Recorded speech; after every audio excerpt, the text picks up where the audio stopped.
She thought marrying a monster would save her family. She never expected the monster to be the only one willing to burn the world down for her. Grant Moretti built his empire on silence, fear, and the kind of loyalty that only lives at the edge of a blade. Claire Whitmore walked into his life holding a contract. Not love, not hope, just a signature between two people who needed something from each other. 2 years. No feelings, no complications. That was the deal. But some deals have a way of catching fire. If this story already has you hooked, hit that like button right now and drop the name of your city in the comments below. I want to see exactly how far this story travels.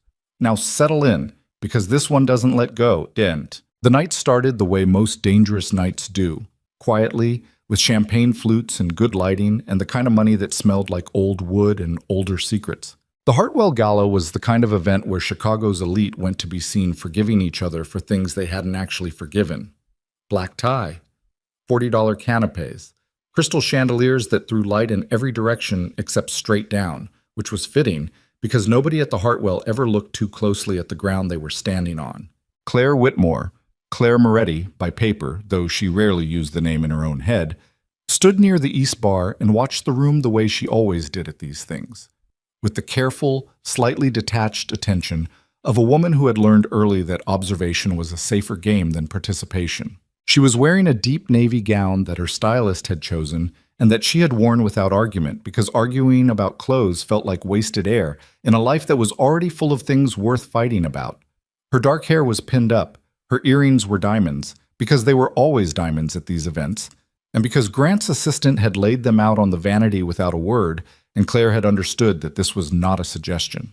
Across the ballroom, she could see her husband. Grant Moretti was not a tall man in the way that made people stare.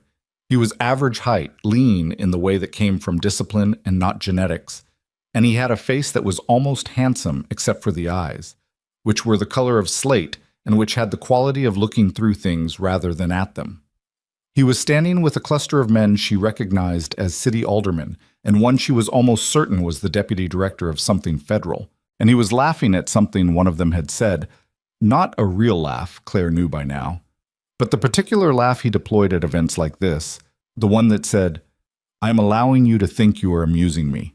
2 years of contract marriage taught you to read a man's sounds. She did not love Grant Moretti. She had been very deliberate about that. She was not in the business of loving men who had told her, with complete evenness, on the night they signed the paperwork, that their arrangement was transactional and would remain that way for as long as it served both parties. He had said it without cruelty. That was almost the worst part. He hadn't needed cruelty to make the point land. "We are just a contract, Claire, nothing more." She had nodded. She had signed. She had moved into the 34th floor of the Moretti Tower in River North with 2 suitcases and a determination to keep her father out of the kind of debt that got people killed. And she had done what was required of her. She appeared at events. She was poised. She was pleasant. She did not ask questions about the parts of Grant's business that were not meant for her. It had worked. Her father's debts had been cleared within 60 days of the marriage. Her family's name was no longer whispered about in certain rooms. That had been the exchange. She was not naive about what she had exchanged it for. She took a sip of her sparkling water. She rarely drank at these events, another thing she had learned early, and turned away from the room toward the terrace doors at the far end of the east wing. The ballroom was warm, and it smelled like perfume layered over anxiety, and she needed 10 minutes of cold air before she could get back to being decorative. The terrace was empty, or it looked that way when she stepped out. The city spread below her in every direction, the hard geometry of downtown Chicago against the black of the lake, all of it glittering like something that didn't know how ugly it could get up close. She exhaled. The air was sharp, late October sharp, and it cut through the gown in a way that felt honest. She had been out there maybe 4 minutes when she heard the door open behind her. She assumed it was one of Grant's men. There was always at least one within a reasonable distance. It was part of the arrangement. Not protection exactly, more like supervision, though Grant had never used that word, and she had never asked him to define what it was. But the footsteps were wrong, too deliberate, too slow. "Mrs. Moretti." She turned. Victor Kane was not a man you forgot once you'd met him, and not in a way that had anything to do with charm. He was big, The kind of big that wasn't just physical, that seemed to take up more atmospheric space than his body accounted for. And he was handsome in a blunt, aggressive way, the way that some men confuse with dominance. He was in his mid-50s, silver at the temples, and he was looking at her with an expression that she recognized immediately and that made the back of her neck go cold. He was looking at her like she was something he was already planning to use. "Mr. Kane," she said. Her voice was even. She had practiced evenness the way some women practiced posture. "I didn't expect to find you out here alone." He stepped closer. Not all the way to the railing where she stood, just enough to reduce the distance in a way that was deniable if she called it out. "I've been hoping for an opportunity to speak with you. I was just heading back inside. Stay a moment." It wasn't framed as a request. "I think we have things to discuss." "I can't imagine what." "Your husband's business," Kane said, "and yours by extension." She looked at him steadily. "I don't have a business, Mr. Kane. I'm just a wife." Something moved behind his eyes. "You're smarter than that answer." "Then I'll give you the smarter version. Whatever you want to say to Grant, you should say to Grant. I'm not a messenger, and I'm not an intermediary."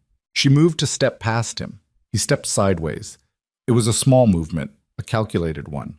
He didn't touch her yet, but he positioned himself so that her path to the door ran directly through him, and there was something in the placement that was deliberate and precise. It said, "You move when I decide." "I know about the Whitmore debt," he said quietly. "All of it. The original amount, the terms, the reason Moretti stepped in." He tilted his head. "I wonder if Grant's associates know that his wife was essentially purchased." Claire felt something tighten in her chest, but she kept her face entirely still. "Careful," she said. "I just want you to understand your position." He took one more step. Now they were close. Too close. The kind of close that was a statement. "You're collateral, Mrs. Moretti, not a partner, and collateral has a way of changing hands when the deal falls apart." She said, "Get out of my way." And then he grabbed her arm. Not violently. That was the precision of it, the calculated calibration. His hand closed around her forearm just above the wrist, tight enough to stop her, tight enough to demonstrate that he could, but not so hard that she could scream and have it read as an attack. It was the grip of a man who had practiced exactly how much pressure communicated ownership without triggering consequences. "Just a conversation," he said softly. "Let go of me." In a moment, the terrace door opened. Grant Moretti stepped through it, and the change in him was immediate and total. She had seen him in a dozen high-pressure situations in 2 years. Negotiations that turned ugly, confrontations with men who wanted to test him, moments of genuine threat. And she had always seen the same thing, the stillness, the absolute zero-temperature control that was his most dangerous quality. Grant Moretti was most frightening when he was completely calm. He was not calm now. He looked at Kane's hand on her arm. He looked at it for exactly 3 seconds, and then something in his face did something she had never seen it do before. The slate eyes went past cold, past hard, past the usual impenetrability. They went somewhere that had no name in the vocabulary of business or strategy or careful calculation. "Take your hand off my wife," he said. His voice was so quiet she almost didn't hear it over the wind. Kane released her arm. He even took a step back. Because whatever he had expected from Grant Moretti in this moment, and Claire could tell he had run scenarios, that this encounter was orchestrated, that he had planned for multiple versions of this conversation. He had not expected the specific thing that was now in Grant's voice. Nobody planned for that specific thing because most people didn't know it existed. Kane recovered quickly. He was practiced at recovering quickly. "Moretti, I was just... don't." One word. Kane's mouth closed. Grant walked forward, not fast, not with any wasted motion, until he was standing directly between Kane and Claire. His back was to her. She could see the set of his shoulders, the slight adjustment in his spine that she had learned to read as the equivalent of every alarm in a building going off simultaneously. "You walked out here," Grant said, still at that low register that was somehow worse than shouting. "You followed my wife onto this terrace, and you put your hand on her. It was... I know what it was." A pause. "Do you know what it tells me?" Kane said nothing. "It tells me that you've been watching her, that you know her schedule at these events, that you waited for a window." Another pause. "That means you planned this." which means this was an impulse, which means you think you can use her against me. Claire watched Kane's jaw tighten. He was recalculating. She could almost see it happening. I have no interest in your wife, Kane said. I have interest in the Carver Street territory and the 3 distribution licenses your organization is currently blocking. We're not talking about Carver Street, Grant said. We're not talking about licenses. We're talking about what happens to men who grab what belongs to me. The words landed. Claire heard them. What belongs to me? She filed them away the way she filed away everything for later. I'd be very careful about how you finish that sentence, Kane said, and now his voice had an edge too, because he had resources behind him and he knew it, and he wanted Grant to know he knew it. I have relationships that would make a territorial dispute with me significantly more complicated than step away from my terrace, Grant said. This is a public Victor, just the first name and the specific flatness of it. Step away from my terrace right now, or I will finish this conversation in a way that makes the next several months of your life very unpleasant. A long beat. Then Kane adjusted his jacket, gave Claire a look that she recognized as a promise of a different kind of conversation at a later date, and walked back inside. The door fell shut. Grant stood there for a moment, his back still to her, and she watched him work to rebuild the temperature, to pull the controlled stillness back over whatever had just cracked open. It took him approximately 6 seconds, which was 5 seconds longer than usual. He turned around. Are you hurt? He asked. No. He looked at her arm. She looked down at it too. There was no visible mark, but they both knew that wasn't the question. I'm fine, she said. He nodded. His face was already returning to what it usually was. Arranged, impenetrable, legible, only to people who had spent enough time with him to learn the minor gradations. We'll go back inside in a few minutes, he said. Let him get settled with other people first. She stared at him. That's your response? Claire. He grabbed me, she said. He cornered me out here on purpose. He told me I was collateral. He grabbed my arm. And your response is to give him time to get settled. I'm managing the situation. You're managing your situation, she said, which is different. Something flickered in his expression. You're safe. That's what matters right now. You did that for your reputation, she said. It came out more direct than she intended, and she watched it land, watched him process it. You made him back off because he touched your property, not because he scared me. The word property hung between them. She had used it deliberately, because she was angry and because it was precise, and because there was no version of this conversation where softening the language made any of it less true. Grant said nothing for a moment. The wind moved between them. Let's go inside, he said finally. Of course, Claire said.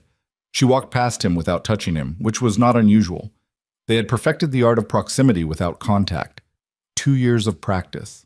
But as she reached for the door handle, she heard him, very quietly, say her name again. Not a command, not a direction, just Claire. She stopped without turning around. He won't touch you again, Grant said. I'll make sure of it. She pushed through the door back into the warmth and light and noise of the ballroom, and she thought, that's exactly what I'm afraid of. Done. The ride home was silent in the specific way that their rides home from events were always silent. Organized, purposeful silence, each of them occupying their side of the town car without pretending there was something comfortable about it. Grant was on his phone for most of it, not calls, just reading, the small blue-white glow lighting the hard angles of his face.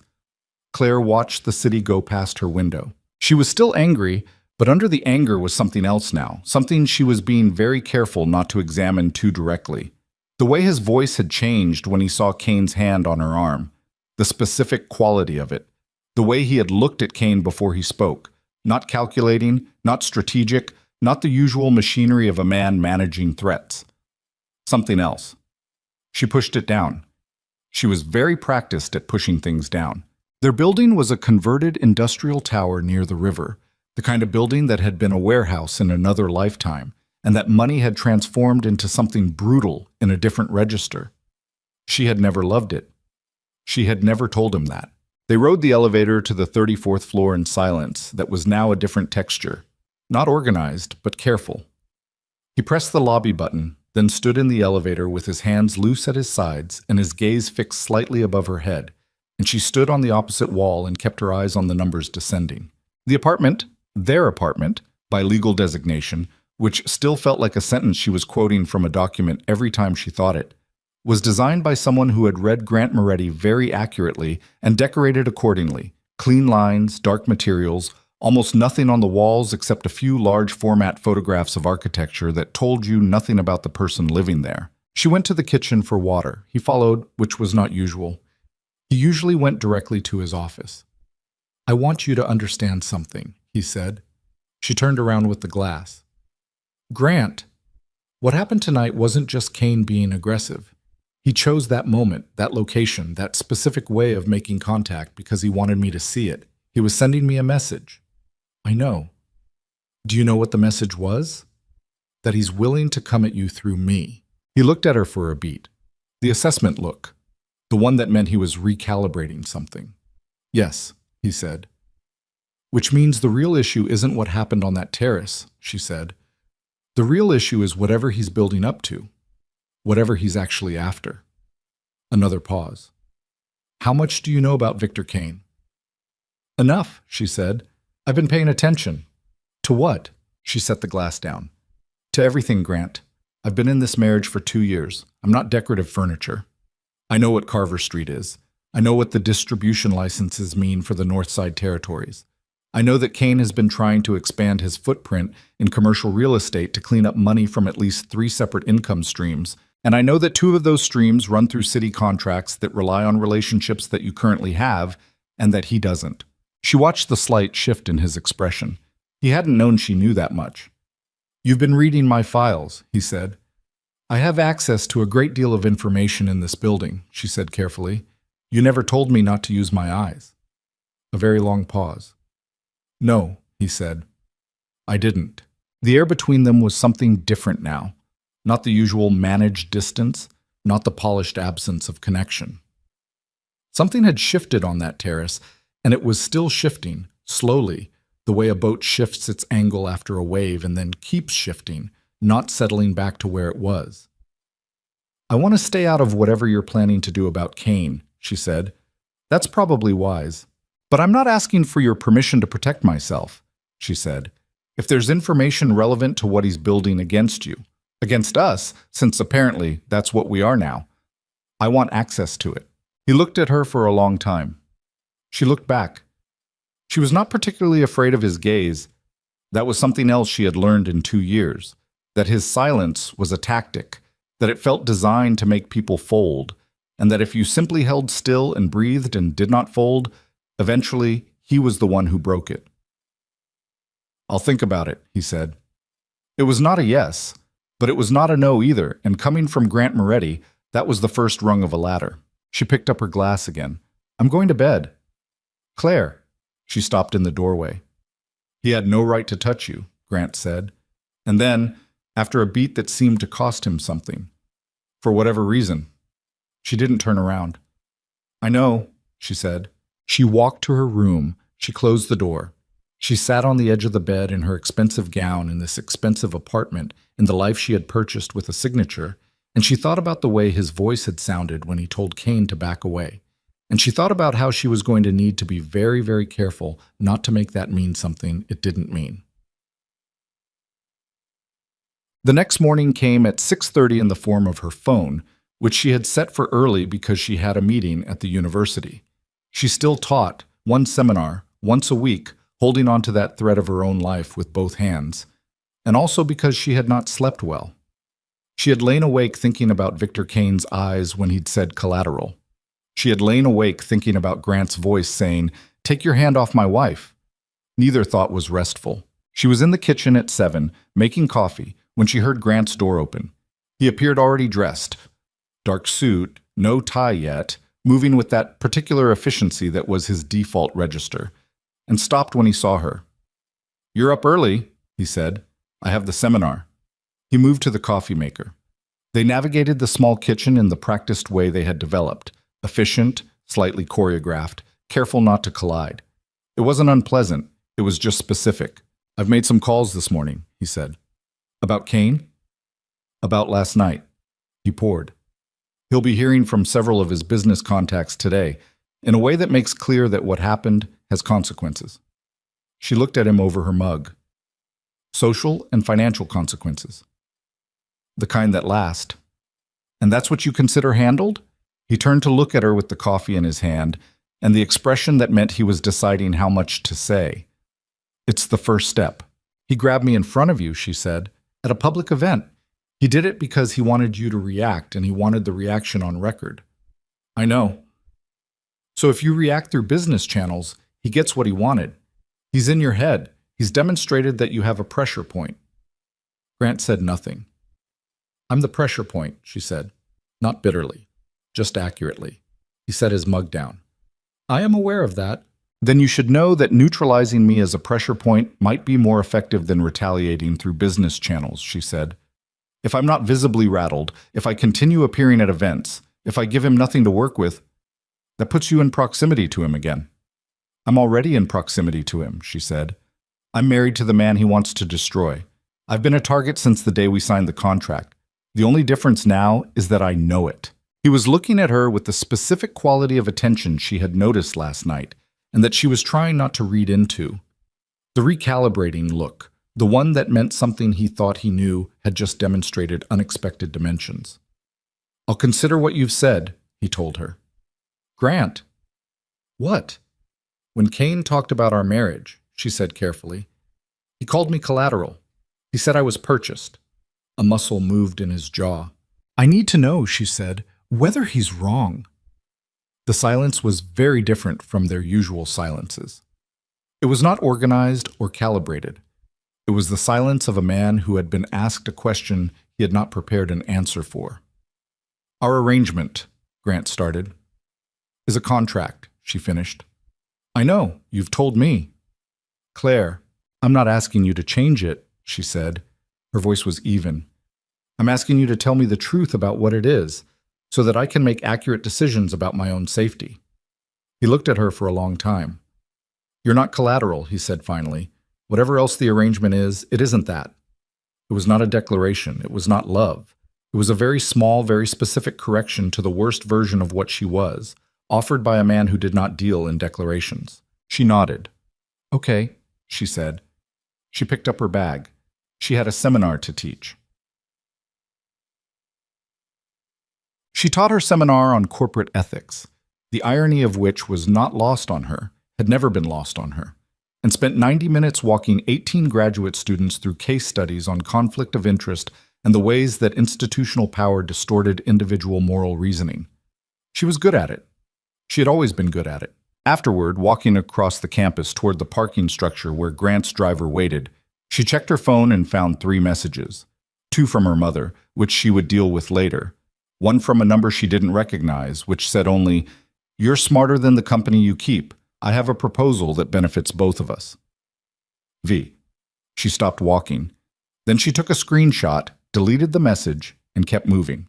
In the car, she thought about what Kane had said on the terrace, about collateral, about deals changing hands, about the precision with which he had found her alone and the deliberateness with which he had made contact in front of Grant.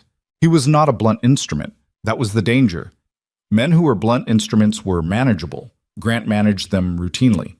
Victor Kane was something more precise. He was a man who understood leverage, who understood that the most effective threats were never the loudest ones, who understood that a woman in a contract marriage occupied a very specific kind of vulnerability. He thought she would be afraid. He thought fear would make her tractable. He had miscalculated on several points. She messaged the screenshot to Grant's personal line, not his office number, the private one he had given her only for genuine emergencies, and wrote, "He contacted me directly, first move." Then she put her phone in her bag and watched the city move past the window and thought about what she actually knew and what she still needed to find out. That evening, Grant was already home when she arrived, which was unusual. He was in the main room with a man she had seen before, Ren Vasquez, who was Grant's head of intelligence operations, which was the name the organization gave to what was, in less formal language, an information-gathering apparatus of significant reach and questionable legal standing. Vasquez was in his 40s, dark-haired, perpetually slightly rumpled in the way that people in his specific line of work often were, as though they spent more time in cars and surveillance positions than in spaces where appearances mattered. He stood when she entered, which was either courtesy or habit or both. Grant said, "Claire, you remember Vasquez?" "Yes," she said. She put her bag on the counter. "Kane messaged me." "I saw yours. Tell me what it said verbatim." She recited it. Vasquez wrote something. "He's moving fast," Vasquez said, not to her, to Grant. "He thinks I don't know he's moving," Grant said. The message to Claire was designed to do two things: establish direct contact with her separate from me and signal that he has reach into spaces I consider secured. "He got her personal number," Vasquez said, "which means he has a source inside this building or inside the people who have access to this building," Grant said. He looked at Claire. "Did you respond?" "No, I deleted the message and screenshotted it first." Vasquez looked at her with the specific expression of a man who was revising an estimate. "That was the right call." "I know it was," she said. Grant said to Vasquez, "Run the number. Already on it. And start pulling everything on the Carver Street financing. Every layer. I want to know where his money for that expansion is actually coming from, because I don't believe the sources he's filed." "That'll take days, not weeks," Grant said. "I need it in days." Vasquez nodded, made another note, picked up his jacket. He glanced at Claire on his way out with an expression she couldn't quite name. Not quite respect, not quite assessment, something in between. The door closed. She and Grant were alone. "He's going to escalate," she said. "Yes." "What does that look like when he escalates?" Grant turned to face her fully. He did this rarely, turned toward her, not angled away, not partially present, but actually facing her in the way that meant she was getting his complete attention rather than a portion of it. "It looks like pressure," he said, "on multiple fronts simultaneously. Business disruption, regulatory interference through his political contacts, and personal pressure. On me specifically." "Possibly." A beat. "Probably." She absorbed this. "Then I need to understand everything about what he's doing," she said. "Not as your wife. As someone with a genuine stake in the outcome." "You're my wife," he said. "I'm a party to a contract that is currently being used as a weapon against both of us," she said. "That gives me operational interests that don't require an emotional framing." He looked at her. Operational interests. "Yes." He was quiet for a moment, and she waited, and then he said, "Vasquez will bring you in for briefings, starting tomorrow." Something unlocked in her chest that she didn't acknowledge. "Thank you." "Don't thank me," he said. "It's pragmatic." "I know it is," she said. She turned to go to her room. She had papers to grade and emails to answer and a life that existed in parallel to all of this, that she was holding together with both hands, and she needed to get to it before it got to her. "Claire." For the second time in as many days, he said her name in that specific way. Not directing, not instructing, just her name. She stopped. "He's not going to use you," Grant said. "I want you to understand that." She stood there for a moment with her back to him. "You should understand something too," she said quietly. "If you protect me because I'm yours, because of what that means for your reputation, your control, your position, then you and Victor Kane are using me in different ways toward different ends, and I'll handle that." She paused. "But if you protect me because of what happened on that terrace tonight, because of what was actually in your face when you saw his hand on my arm, then I need you to be honest about that. Because those are two very different things, and one of them changes everything." She walked to her room. She did not look back to see his expression, but she heard him in the silence of the apartment, not moving for a very long time. She was almost asleep when her phone lit up again. Not a message this time. A photo. Her younger brother Danny coming out of his apartment building in Wicker Park. A timestamp from 47 minutes ago. No accompanying text, just the photo. She sat up in the dark, her heart suddenly loud in her own ears, and stared at the image. Her brother's familiar profile, the old green jacket he always wore, The specific block she recognized from having visited him there 3 times in the past year. Kane knew about Danny. Kane had eyes on Danny, and Kane wanted her to know it. She picked up her phone and called Grant's number. He answered on the second ring, which meant he hadn't been asleep either. "He sent me a photo," she said. "My brother, outside his apartment, 45 minutes ago." A silence. Then, "Stay on the line." She heard him moving, heard a door, heard his voice giving instructions she couldn't fully make out. Then he was back. "I'm sending someone to your brother tonight," he said. "Don't call Danny. Don't tell him what's happening yet." "Grant, listen to me. If you call him, it tips Kane that we know his angle. Let me place the cover first and then we'll bring Danny in." She was gripping the phone. Her hands were steady, but that was trained steadiness, the kind you built through years of learning not to show what was happening inside. "What does Kane want?" "He wants leverage," Grant said. His voice was very quiet. "He's been building to this. The gala, the message, now your brother. He's showing me his cards before he plays them because he wants me to know that if I move against him, it costs me something I can't get back. He thinks Danny is the thing that breaks me," she said. "He's not wrong that it's a threat," Grant said carefully. "And what's your play?" "A beat." "I don't know yet." She had never heard him say those words before. In 2 years. "I don't know yet." She turned them over in the dark. "Get some sleep if you can," he said. "Tomorrow, we move." She lay back down on the pillow and stared at the ceiling and thought about Danny in his green jacket on the sidewalk outside his apartment, and she thought about contract marriages and leverage and collateral, and all the words that described her situation with perfect accuracy, and that somehow, despite all their precision, had completely failed to prepare her for the feeling that was currently sitting in the center of her chest, like something that didn't know it was supposed to be theoretical. She didn't sleep for a long time. And when she finally did, what she dreamed was not of Kane's hands or the photograph or the terrace or the city lights. She dreamed of Grant's voice saying, "Take your hand off my wife in the dark and cold above Chicago," the specific quality of it, the thing she still didn't have language for.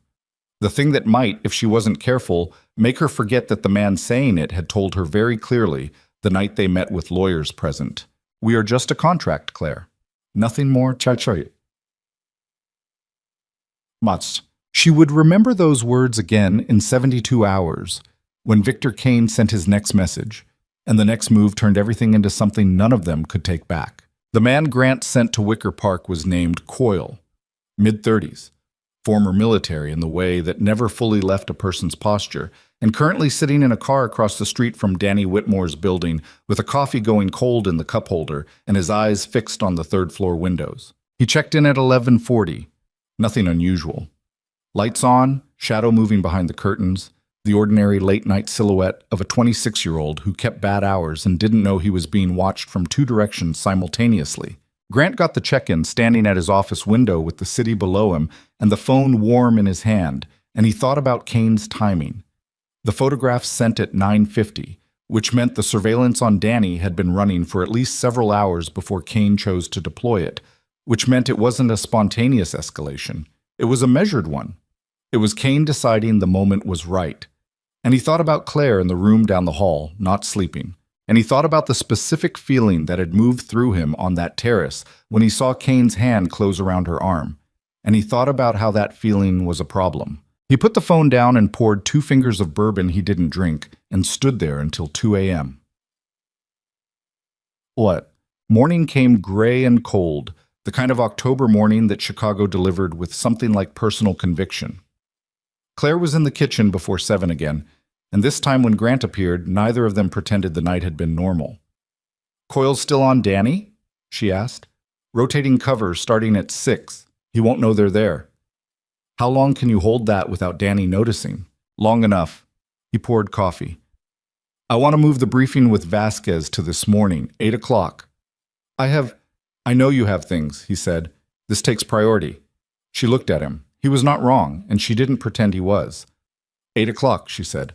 Vasquez arrived at 7:55, which was how he operated. Early enough to demonstrate professionalism, not so early it seemed anxious. He had a folder and a laptop and the particular economy of movement of someone who had spent decades making themselves small in rooms where other people did the talking. They sat at the dining table, which was the largest flat surface in the apartment that wasn't Grant's office, and Vasquez opened the laptop without preamble. The number Kane used to contact Mrs. Moretti, he said, prepaid, bought at a Walgreens in Evanston 6 days ago. The purchase was made by a woman matching the description of Kane's personal assistant, Lena Park. He glanced up briefly. She won't have known what she was buying it for. He compartmentalizes his staff, Grant said. Completely. The people around him know their piece and nothing else. Vasquez turned the laptop to show a network diagram. Names, connecting lines, financial notations Claire recognized from the kind of research she did in her other life, her academic life, the life where this kind of diagram appeared in case studies with all the identifying information redacted. This is what we know about his current expansion. The Carver Street properties are the visible layer. Underneath that is a financing structure that runs through 4 holding companies, 2 of which are registered in Delaware and 2 in Luxembourg. The Luxembourg registrations are the interesting ones, Claire said. Both men looked at her. Luxembourg corporate registration has specific disclosure requirements that are different from Delaware, she said. If he's using Luxembourg, he either has a sophisticated tax structure or he has investors he doesn't want visible through U.S. filing requirements. She paused. Or both. Vasquez made a note. What's the money source? Grant asked. That's where it gets complex. Vasquez pulled up another screen. The financing chain is long, but 2 of the institutional investors in the Luxembourg entities have appeared before in federal investigations. One of them was mentioned in a DOJ inquiry into Port Authority contracts in 2019. The inquiry was closed without charges, but the name was in the documents. He looked at Grant. The name is Alderman Marcus Webb. The silence in the room changed texture. Claire knew the name. Webb was a 14-year alderman in the 13th Ward, was on 3 city infrastructure committees, and had been photographed with Grant at the Hartwell Gala the previous night, standing in exactly the cluster of men she'd observed Grant performing his laughing routine for. Webb is Kane's investor, Grant said. It was not a question. Webb's holding company is Kane's investor, Vasquez said carefully. There are 3 entities between Webb personally and the Luxembourg registration. But yes. And Webb was at the gala last night. Yes. Which means Kane had his political coverage in the same room when he made his move on Claire, Grant said. His voice had gone very flat. He was signaling to Webb as much as to me. He was saying, I moved, your investment is protected, watch what happens next. Vasquez nodded. Claire said, which means if you retaliate against Kane through channels that touch the city's infrastructure contracts, you're also retaliating against Webb, and Webb has regulatory reach into at least 3 of your legitimate business operations. Both men looked at her again. This time the look was different. How do you know about the regulatory exposure? Grant said. She met his eyes steadily. I told you, I pay attention. A beat. Then he turned back to Vasquez. She's right? Vasquez glanced between them with the expression of a man deciding how much diplomatic energy to spend. She's right. Grant was quiet for a moment, then, so Kane built a political shield before he came at me, which means he expected the move on the terrace to generate a response, and he built a structure to absorb that response before he made the move. He set his coffee down with a control that was, Claire had learned, how he expressed the things other people expressed by raising their voices. He's been planning this for months. At minimum, Vasquez said, probably longer.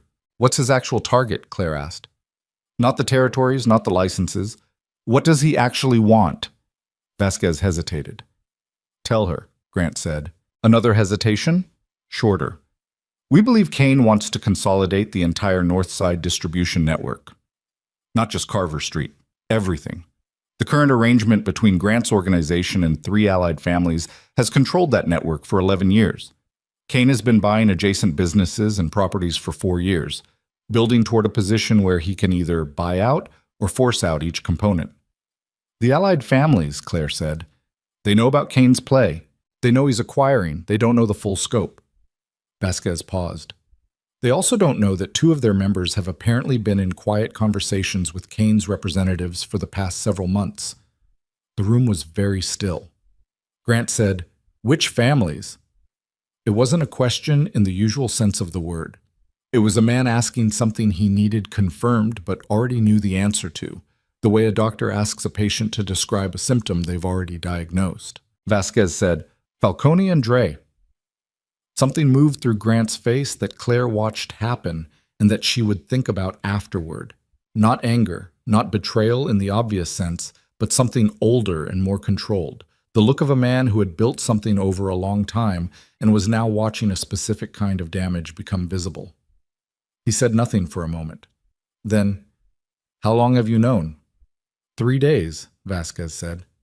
3 days. Not loud, quiet in the specific way. "I wanted to verify before—" 3 days, Ren. Vasquez met his eyes. "I verified. I'm telling you now." The use of his first name was notable. Claire had not heard Vasquez use it before. It was the sound of a professional relationship that had enough history in it to absorb the weight of a difficult conversation. Grant stood up from the table, walked to the window, stood there with his back to both of them. The city was doing its morning things outside the glass. Traffic, movement, the ordinary noise of a place that didn't know or care what was happening in this particular apartment. Claire looked at Vasquez. He looked back at her with an expression that said, "This is the part where we wait." She waited. After approximately 45 seconds, Grant turned around. He had done the thing, rebuilt the temperature, replaced the expression. He was operational again. "Pull everything on Falcone and Dre's conversations with Kane's people," he said. "Every piece. Times, locations, intermediaries. I want to know what they've offered him." "Already pulling. And I want a direct line established to Tomas Ricci and the Berger Group, not through intermediaries. I'll call them personally today." Vasquez nodded, gathered his things, and was gone in under a minute. He was very good at exits. Claire and Grant were alone again. She said, "Your organization is fracturing." 2 families, he said, out of 7. 2 who were positioned closest to the expansion Kane is targeting, which means he chose the access points deliberately. She paused. He didn't just build political cover and a financial structure. He worked your internal alliances before he made his move. The gala was the opening of something he's already been building around you for years. Grant turned to look at her, and his expression now was something she hadn't seen before, not in 2 years. It was not the managed composure, and it was not the cracked open thing from the terrace. It was something in between, something that looked, in the gray morning light, like a man seeing a situation clearly for the first time and not entirely liking what clarity felt like. "Yes," he said. One word, confirming everything she'd said. She stood up. "Then we have a lot of work to do." She spent the morning at her laptop in her room, which was technically the second master in the apartment, and which she had made into a functional workspace as well as a sleeping space because she needed the separation, needed the ability to close a door between herself and the rest of the life she was living. She pulled everything she could find on Victor Kane through legitimate channels. SEC filings, property records, corporate registrations, court documents that were public record, news coverage going back 12 years. She was systematic and she was fast because this was what she was actually trained to do, not the decorative wife at charity galas, but this, the structured accumulation and analysis of information, the tracing of financial networks through the legal architecture people use to obscure them. By noon, she had 17 pages of notes and 3 specific threads she wanted to pull. She also had a voicemail from her mother. She listened to it standing at the window with the city doing its afternoon light below her. Her mother's voice was careful in the way that meant she was frightened but trying not to be, asking Claire to call back when she had a moment, mentioning that Danny had called her that morning, that he seemed fine, just checking in. Danny called their mother when he was anxious. Had done it since childhood. It was his tell. She called him. He answered on the 3rd ring. "Hey, Claire Bear." The childhood name, which he only used when he was relaxed, which meant the anxiety she'd detected through their mother had subsided. She breathed. "Hey," she said, "just checking in." "Yeah? You never just check in. I'm turning over a new leaf." "Sure you are." A pause. She could hear him moving around his apartment, the familiar sounds of his specific chaos. "How's the illustrious husband?" "Grant is Grant." That's not an answer. It's the only answer available. She paused. "You staying in tonight?" "Why?" "No reason. Just, it's cold." A long pause. Danny was not stupid. He was 26 and he worked in graphic design, and he seemed from the outside like someone who moved through life lightly, but he had her eyes and her father's mind, and he was not actually fooled by deflection. "Claire," he said, "what's going on?" "Nothing." "Claire." "I mean it, Danny. Nothing you need to worry about." Another pause. "Is this about the man who's been sitting in a car outside my building since last night?" She closed her eyes. "Gray sedan," Danny said, "has been there since I came home at 11. I noticed because the guy never moved and the engine was on the whole time, which is a weird thing to do for 8 hours unless you're waiting for something." She thought very quickly. "That's Grant's security," she said. "It's just, why does Grant's security need to watch my building? It's precautionary. There's been some business tension and he's—" "Business tension," Danny said. "Right. Like the kind that means my sister's husband sends babysitters to watch me at 11 at night." "Danny, how bad is it?" The question was simple and direct, and she loved him very specifically in that moment for the simplicity and directness of it. "It's manageable," she said. "That's the truth. It's manageable, and we're handling it. And I need you to stay close to home for a few days and not post your location on anything, and call me if anything feels off." A very long pause. "Claire, are you in danger?" "No," she said. It was 60% true. "I promise you I'm not in immediate danger, but I need you to trust me and stay in." He said, "Okay, just that." Okay. No argument, no pushing, because Danny had always trusted her and she had always tried to deserve it. And she stood at the window of her borrowed expensive life and felt the weight of that trust like something physical. "I'll call you tonight," she said. "Yeah," he said. "You better."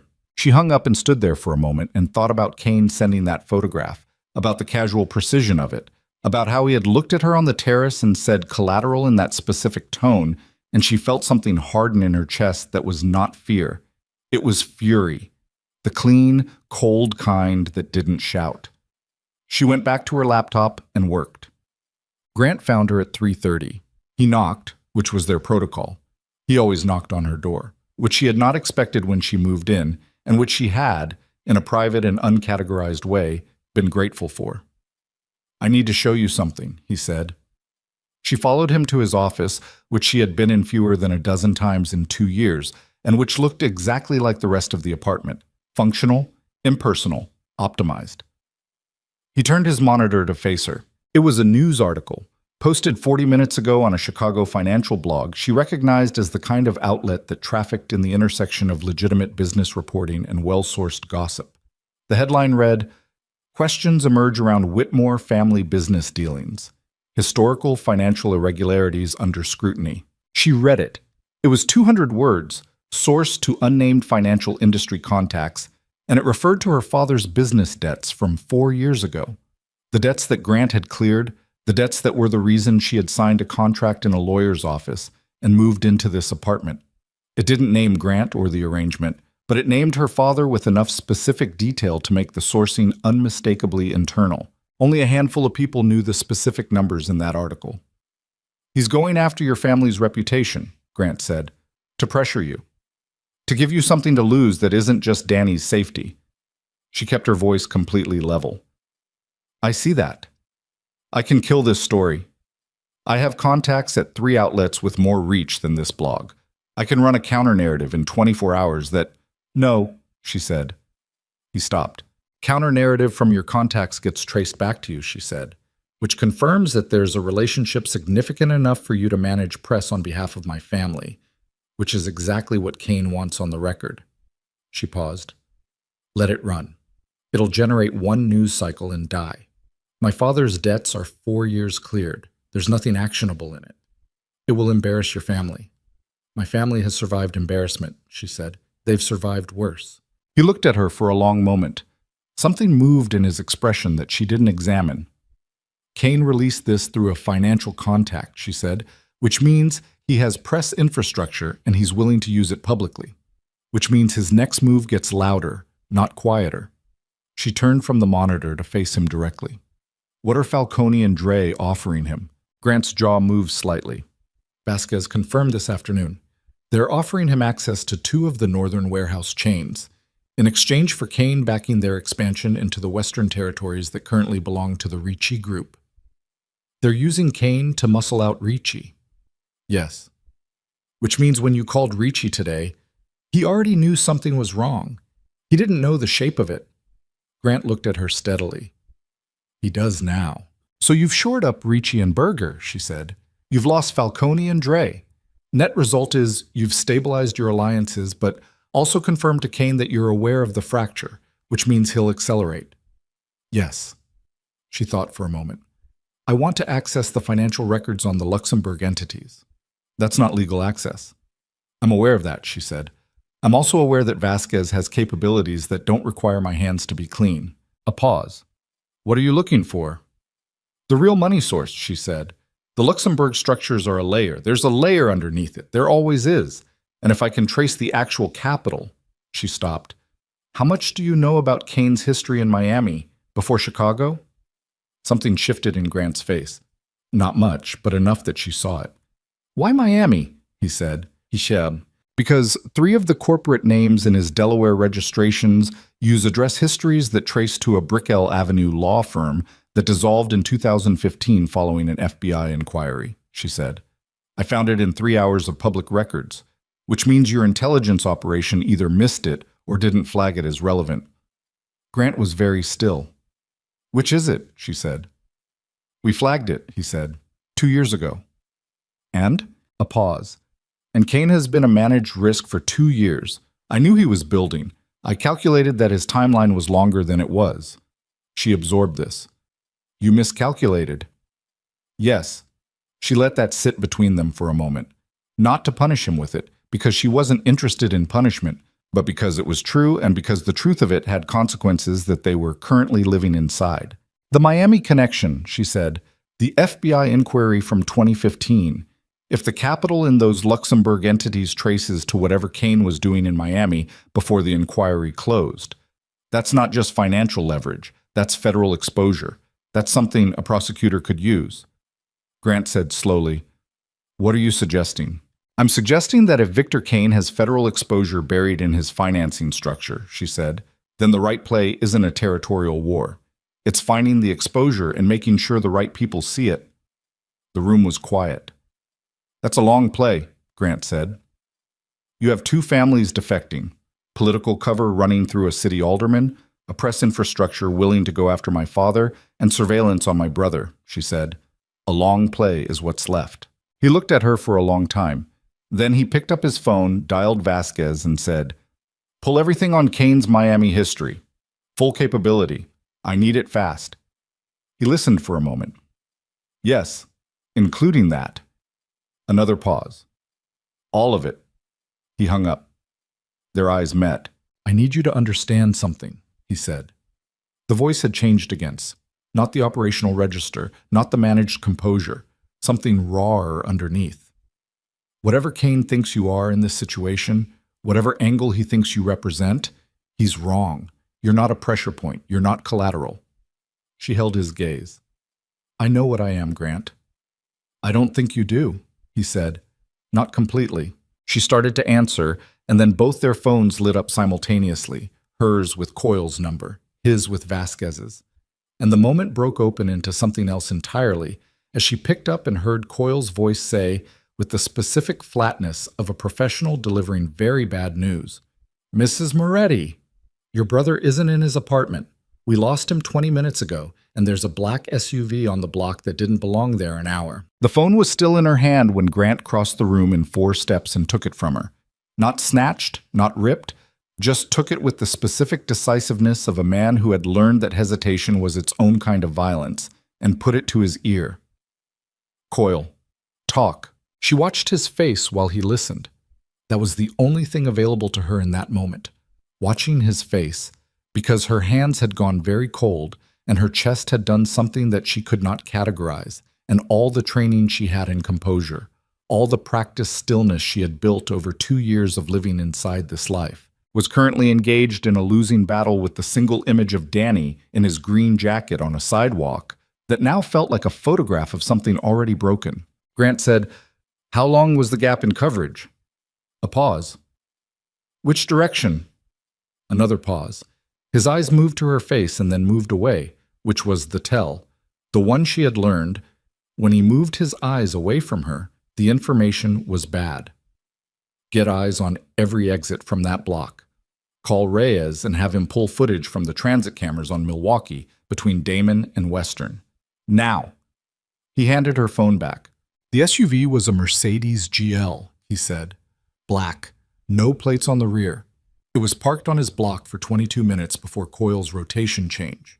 The window between when Coyle's overnight man logged off and Coyle arrived on site this morning was 11 minutes.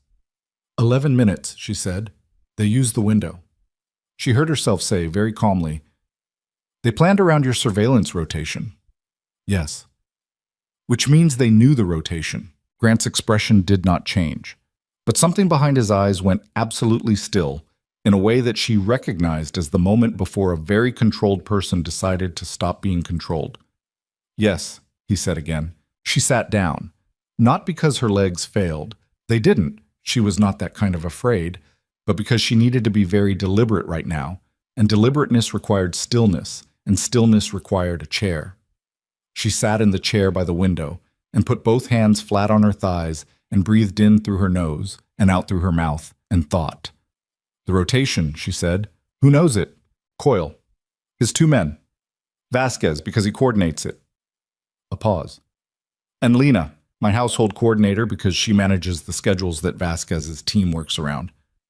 "Lena Park," Claire said. The name landed between them like something dropped from a height. Grant picked up his phone and dialed. 3 rings, 4. Voicemail. He dialed again. Voicemail. He dialed a third number, said, "Where is Lena right now?" Listened, and the quality of his stillness changed in a way that told her the answer before he spoke. "She didn't come in this morning," he said. "Called in sick at 7 a.m. Kane's personal assistant, the woman who had bought the prepaid phone in Evanston 6 days ago, was named Lena Park. Grant's household coordinator, the woman with access to every schedule and rotation in this building, was also named Lena Park. Claire said, "How long has she worked for you?" 14 months. Kane's been planning this for longer than 14 months. Yes. He placed her here. Yes. She looked at her hands on her thighs. They were still flat, still steady. She was proud of them for that and ashamed of herself for being proud. Because her brother was in a black SUV somewhere in Chicago, and she was sitting here being proud of her hands. "Grant," she looked up at him, "I need you to tell me everything you know about what Kane would want in exchange for Danny. Right now. Not the territories, not the licenses. What does he actually need from you that he can't take?" Grant looked at her for a beat. Then he sat down across from her. He never sat. Not in these moments. He was a pacer, a stander, a man who processed motion. And the fact that he sat told her this was the conversation where things that had been managed were going to stop being managed. "There's a document," he said. She waited. 11 years ago, when the North Side Network was consolidated, there was an agreement made between 7 families. A written agreement. It covers territorial boundaries, revenue splits, dispute resolution processes, and a provision that no single family can be removed from the network without unanimous consent of the others. He paused. The agreement also contains financial records that were included as proof of capitalization, records that would be problematic if they were examined by federal investigators. Problematic for all 7 families, she said. Yes. Including Kane? Kane wasn't a signatory. He was operating independently at that point. Grant's voice was very even. The document exists in 2 physical copies and 1 encrypted digital form. 1 physical copy is held by the Ricci family as the most neutral party in the original negotiation. The digital copy is held by my organization. And the second physical copy? A pause. Was held by Martin Falcone, Grant said, until 3 months ago, when Vasquez's intelligence indicated it may have changed hands. She absorbed this in layers, the way you absorb something that is simultaneously obvious and devastating. Falcone sold his copy to Kane, or gave it as part of whatever arrangement they made. So Kane has a physical copy of a document that implicates all 7 families, including 2 who are still loyal to you, she said. He can use it as leverage against them directly, or as a threat to produce it to federal investigators if anyone moves against him? Yes. He doesn't need to destroy you territorially, she said. He just needs you unable to move. Correct. She stood up. She needed to move now. She walked to the window and stood there with the city doing its indifferent afternoon below her and thought about 11 years of architecture and the specific patient intelligence it took to plan around it. And she thought about Lena Park making coffee in this kitchen for 14 months. And she thought about Danny in his green jacket. He took Danny, she said, because he's ready to make his demand. He has everything positioned. The political cover, the fractured alliances, the document, the press infrastructure, the surveillance access. He took Danny because he's done building and he's ready to collect. Yes, Grant said from behind her. What does he want? I don't know yet. He hasn't. His phone rang. He looked at the screen. He looked at Claire. He answered and put it on speaker. Kane's voice came through even and unhurried, the voice of a man who had waited a long time to make this particular call and was enjoying the texture of finally making it. Grant, he said. I assume Claire is with you. Grant said nothing. Good, Kane said, as though the silence were confirmation. I'll keep this brief. Danny Whitmore is fine, he's comfortable, he hasn't been harmed, and he won't be, as long as we come to a reasonable understanding in the next 48 hours. Grant said, What do you want? 3 things. First, the Carver Street expansion goes through uncontested with your active cooperation in clearing the remaining zoning obstacles. Second, you dissolve your current agreement with the Ricci Group and withdraw support from the Berger organization. A pause. Third, you deliver the digital copy of the 11-year document to a location I'll specify, along with a signed letter confirming its authenticity. The room was very quiet. The document gets the Ricci and Berger families, Claire said, before Grant could speak. With that in his possession, he can threaten all 4 remaining loyal families into compliance. He won't even need to fight for the network. They'll hand it to him. Kane said, Hello, Claire. You're as sharp as I expected. Where is my brother? She said. Comfortable, as I said. I want to hear his voice. A pause. Then rustling, movement, and Danny's voice. Tight, controlled, clearly working to sound steady. Claire, I'm okay. Don't do anything stupid, okay? I'm okay. Then Kane again. 48 hours, Grant. You know how to reach me. The call ended. Grant set the phone down on the table with a gentleness that was more alarming than if he'd thrown it. He stood there looking at it for a moment. Then he said, Vasquez, and dialed. Brats. Vasquez arrived in 20 minutes. He had 2 men with him she hadn't seen before, and he had the look of someone who had been running hard in a direction he hadn't anticipated. He sat up at the dining table again, but this time the atmosphere in the room was entirely different. Not the measured intelligence briefing of the morning, but something with an edge on it, a speed to it, the specific energy of a situation that had moved past analysis into something that required different tools. We have a 48-hour window, Grant said. We're already pulling on every known Kane facility, Vasquez said. Warehouses, properties, anything he controls directly or through the holding companies. There are 14 properties in the network, Grant said. I want eyes on all of them within 6 hours. We can do 8 within 6 hours. The others will take, then we do 8 and work outward. Grant looked at his phone. Reyes has the transit footage? Pulling it now. The Mercedes was picked up on a camera at Milwaukee and North Avenue heading north. Lost it at a construction zone near Fullerton. They went under the L, and the camera angle is bad. North, Claire said. Both men looked at her. He has properties north of the city. Vasquez pulled up his laptop. He has 2.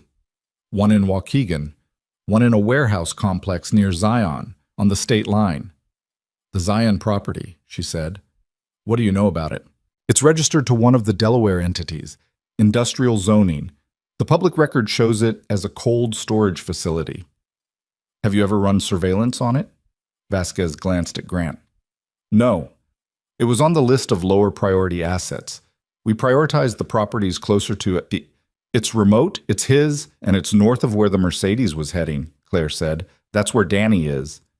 It's a reasonable inference, Grant said carefully. It's not a certainty. No, she said. It's not. She looked at him directly. But we have 48 hours and 14 properties, and if you try to run a methodical search on all of them, Kane will know you're searching and Danny disappears somewhere less findable. She paused. If you move on the most probable location fast, tonight, you have the element of surprise. If we're wrong, Grant said, we've shown Kane our hand and we get nothing. If you give Kane the document, the Ricci and Berger families get destroyed, she said. And after he has everything he came for, Danny becomes a liability. The words landed in the room, and nobody pretended they hadn't. Vasquez was looking at his screen. His expression had changed. What? Grant said. The Zion property, Vasquez said slowly. The cold storage registration. I'm looking at the utility account history. He was quiet for a moment, scrolling. The power draw on that facility has been running high for the past 6 weeks, significantly higher than cold storage requires. He looked up. It's heated. Someone's been keeping it warm. The room was very still. When did the elevated draw start? Grant said. Vasquez checked. 6 weeks ago. He looked at Grant. 3 weeks before the Hartwell Gala. Grant stood up. I want a team at that location within 2 hours, he said. Coyle leads. I want to know every entrance, every exit, every sightline before we move. Grant, Claire's voice. I'm coming. No. He took my brother. Which is exactly why you're not coming, he said. His voice was not unkind. It was just final in the way that certain things in his register were final. If Kane sees you at that location, he has different options. Right now, he thinks you're here, contained, a pressure point. Let him think that. She wanted to argue. She had the argument ready. She could feel it, the shape and weight of it. But underneath the argument was a calculation. And the calculation said he was right. And she hated that he was right. And she hated that she knew he was right. And she hated most of all that she trusted his read on the operational facts. You'll call me the moment you have eyes on Danny, she said. The moment. She nodded. He was already moving. She sat in the apartment for 3 hours. She worked because sitting was not in her capacity. She pulled more records. She kept running the thread on the Miami connection. She found 2 more layers in the Luxembourg structure and documented them with the precision she applied to everything. The precision that was the thing she had instead of the ability to stop her hands from shaking at 2 a.m. when she was alone and the apartment was too quiet. Her phone was on the table beside the laptop. She looked at it every 11 minutes. She was not counting. She was counting. At 9:47 p.m., Vasquez called. We have eyes on the Zion property, he said. There are 4 vehicles on site. Lights in the secondary structure. Danny? We can't confirm from current position. We're moving to get better sight lines. Where is Grant? On site. She exhaled. Okay, Mrs. Moretti. A pause. The team is good. Grant is... He stopped, seemed to make a decision. He's very motivated tonight. She understood what that meant. I know, she said. Call me when you have something. She hung up and looked at her laptop and could not make her eyes focus on the screen, so she stood at the window instead and watched the city and breathed. Her phone rang at 10:23. Not Vasquez's number, not Grant's, a number she didn't recognize. She answered. Claire. A woman's voice, low, careful, with the specific quality of someone speaking quietly in a space where sound mattered. Don't say my name. She went very still. Lena Park's voice said, I know what you think. I know what Grant thinks, but I need you to listen to me for 2 minutes, and I need you to not hang up. Claire said nothing. She did not hang up. The Zion property, Lena said. Danny isn't there. The floor did something under her feet. That location has been active for 6 weeks because Kane was using it for a different purpose, Lena said. It was a decoy. He built the utility signature deliberately to be found by anyone running deep-level surveillance. A pause. The transit camera footage showing the Mercedes going north. That was the second vehicle. The one with Danny went south. Claire said, How do you know this? Because I've been inside Kane's operation for 14 months, Lena said. Not for Kane. A silence. For who? Claire said, a beat that felt like it lasted much longer than it did. Federal Task Force. I'm a cooperating asset. I've been building a case on Kane's organization for over a year. The room moved slightly in Claire's perception and then steadied. She thought about Vasquez. She thought about Grant moving on a decoy location right now with a team.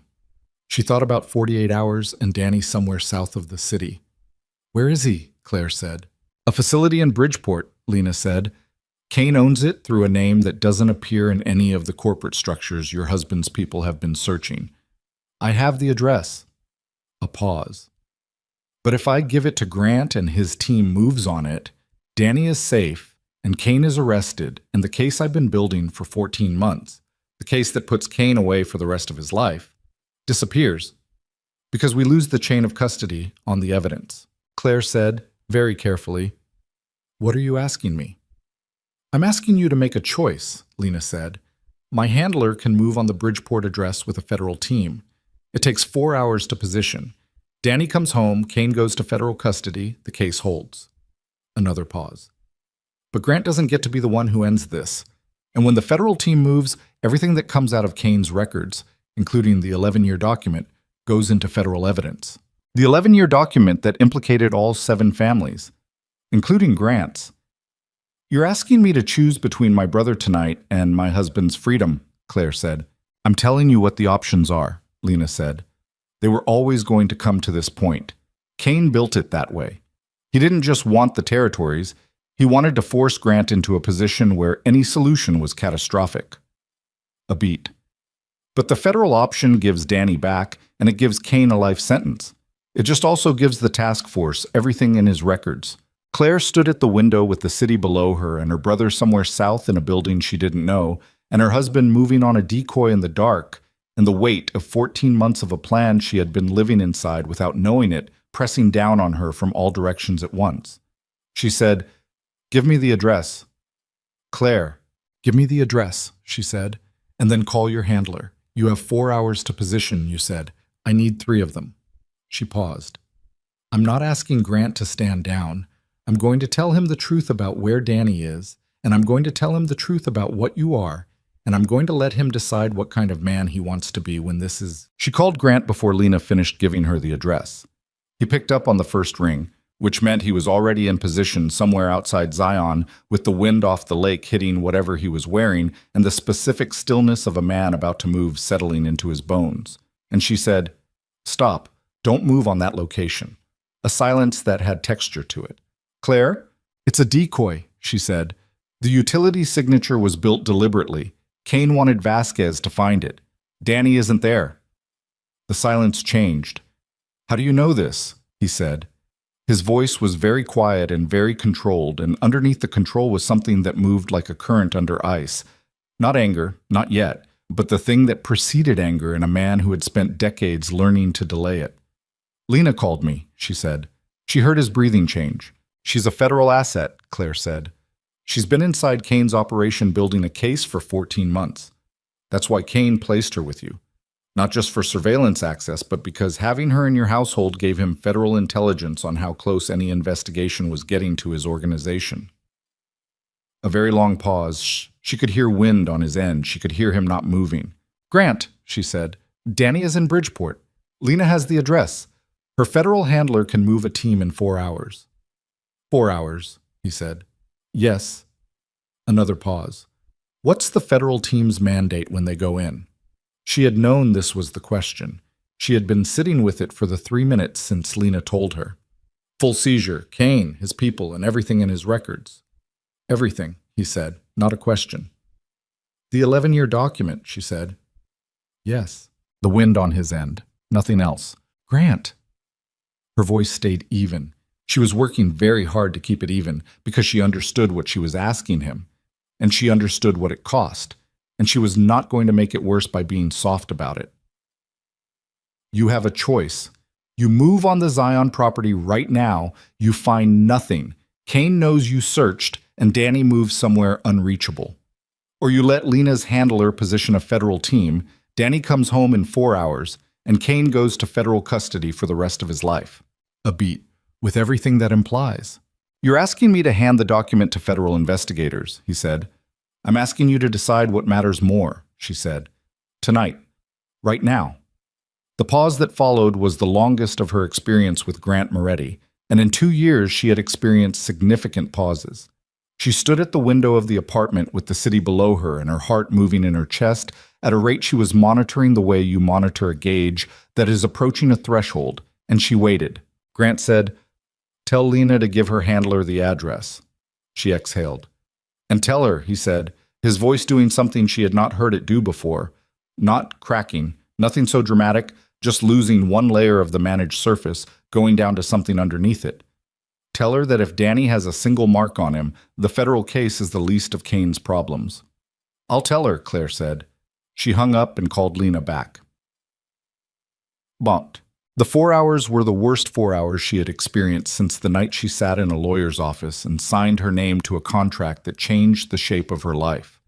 She sat at the dining table with her laptop open and her phone face up, and the city doing its indifferent night outside the windows.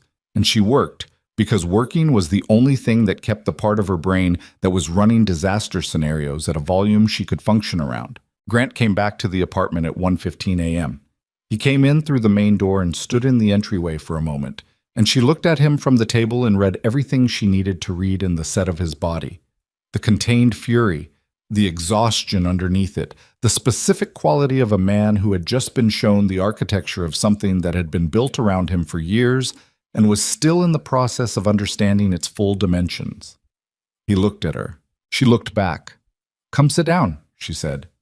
He crossed the room and sat across from her, which he had done only once before.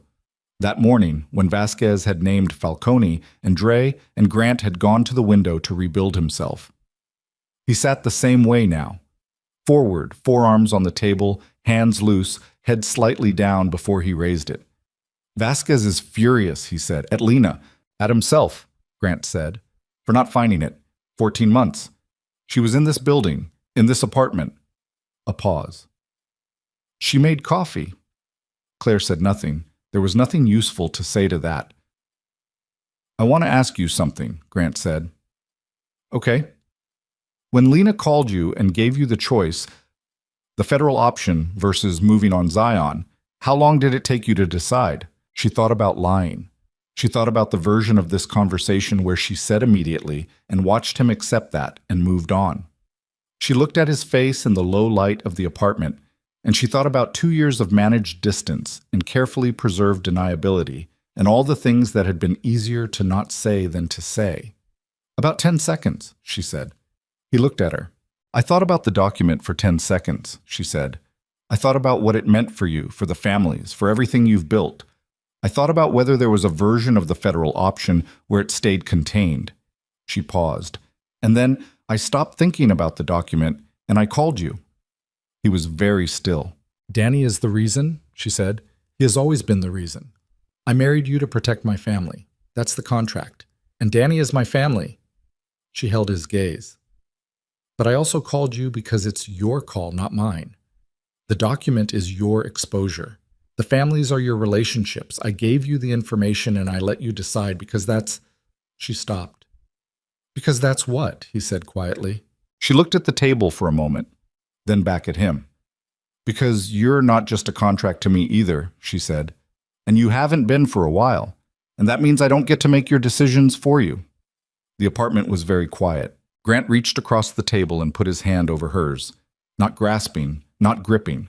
Just placed it there, the warm weight of it, his thumb along the side of her hand. It was the first time in 2 years that he had touched her with no strategic context, no public audience, no reason except the reason itself. She did not pull away. His phone rang. He looked at the screen and picked it up with his other hand, keeping the first one where it was. "Vasquez?" She watched his face while he listened. The expression changed once, quickly, decisively, the way a door opens. "When?" he said. Then, "How many people?"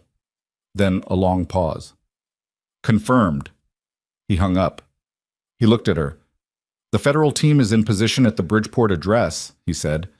"They've confirmed Danny is inside. Lena's handler is running the operation." A pause. "They're moving in 7 minutes." 7 minutes. She turned her hand over under his and held it. They sat at the table in the quiet apartment and waited. The call came at 2:41 a.m. Vasquez's voice. "Danny is out. He's clear. Minor dehydration, no injuries. The federal team has the facility and everyone in it." She put her forehead down on the table for approximately 3 seconds. Grant's hand tightened on hers. Then she lifted her head and said, "Where is he?" "St. Anthony's ER, precautionary. He asked for you." She was already standing. Danny was in a curtained bay in the emergency department, wearing a hospital gown over his clothes and holding a juice box with the specific dignity of a 26-year-old who had been through something genuinely terrifying and was performing okayness for the benefit of the sister he knew would walk through that curtain in approximately this condition. She walked through the curtain. He looked at her. "Hey, Claire Bear," he said.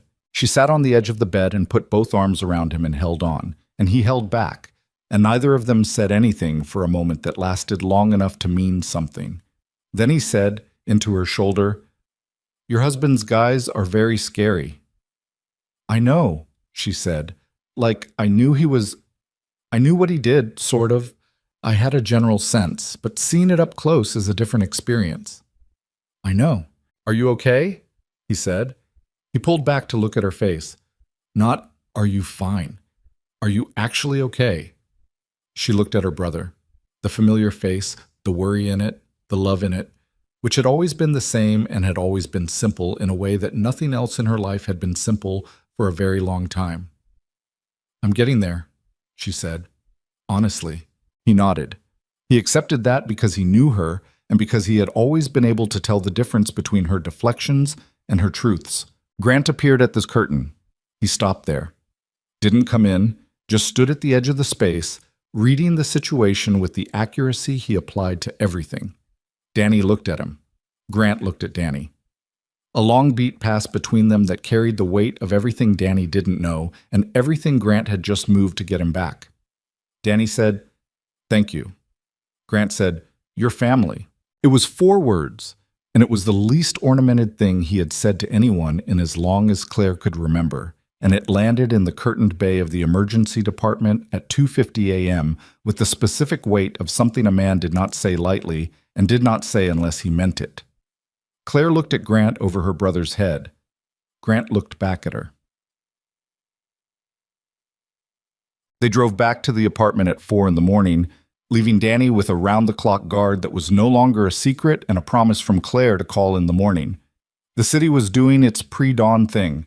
Not quiet, Chicago was never quiet, but a different register of noise, the skeleton crew hours when the city's maintenance ran, and the streets belonged to different people. In the car, Grant said, "The federal team made 12 arrests at the Bridgeport facility." "Kane? Not at the facility." "He wasn't there." A pause. "Vasquez says his handler is currently unreachable, which means he's moving, trying to get out of the city." She absorbed this. "He knows the operation failed. He'll run." "He has resources," Grant said. "He'll think he can disappear into them." Another pause. "He's wrong." She looked at him in the car's low dark. "What are you going to do?" "I'm going to let Lena's task force run him," he said. His voice had something different in it. Not the controlled fury of earlier in the night, something that had moved past fury into a register she didn't have a clean word for. Resolution, maybe. The kind that costs something to arrive at. They have everything they need in those Bridgeport records. They've been building this case for over a year. I'm not going to complicate their arrest by doing what I want to do. She looked at him. "What do you want to do?" A beat. "Something I'm choosing not to do," he said. "Because someone told me the difference between protecting and possessing, and I think the same distinction applies to justice and revenge." She held that for a moment. Outside the car window, the city moved past. "When did I say that?" she said. "You didn't," he said. "Not in those words, but you've been saying it in other words for 2 years, and I've been—" He stopped, looked out the windshield. "I've been slow." She said nothing. She let him have the silence because he had earned it, and because she needed it too. "The document," she said finally. "The federal team has it now." "Yes." "What does that mean for the families?" "Ricci and Berger are clean, Bem. They didn't sign the original. Falcone and Dre—" A pause. "They made their choices. I can't carry that for them." He shifted slightly in his seat. "For my organization, it means significant legal exposure that my attorneys will spend the next several years managing." He glanced at her. It also means that the architecture of what I've been running becomes difficult to maintain in its current form. I know, she said. I'm telling you this because it changes things, he said. The structure we've been operating inside, the arrangement, it changes what's possible. She looked at her hands in her lap. Grant, I'm not asking you to stay, he said quickly, which was the most unguarded she had ever heard him speak. The speed of it, the preemptive quality, the sound of a man cutting off an outcome he didn't want to risk. I'm not putting that on you. The contract was the contract and the terms were the terms, and you've… Grant. He stopped. I know we need to talk about all of that, she said. I know there are about 14 separate conversations we need to have about what comes next and what the arrangement is and what we're doing. She paused. But it's 4 a.m. and my brother just came home and I… She stopped. He waited. I'm not going anywhere tonight, she said. That's all I'm saying. I'm not going anywhere tonight. He looked at her. In the moving dark of the car, his face did the thing it had done on the terrace 6 days ago, lost the top layer of the managed surface and showed something underneath that was less composed and more real and considerably more frightening to look at because it had no strategy in it. Okay, he said. They rode the rest of the way in silence that was different from all their other silences. Not organized or calibrated or managed or careful. Just silence. The kind that didn't need to be filled. Oh.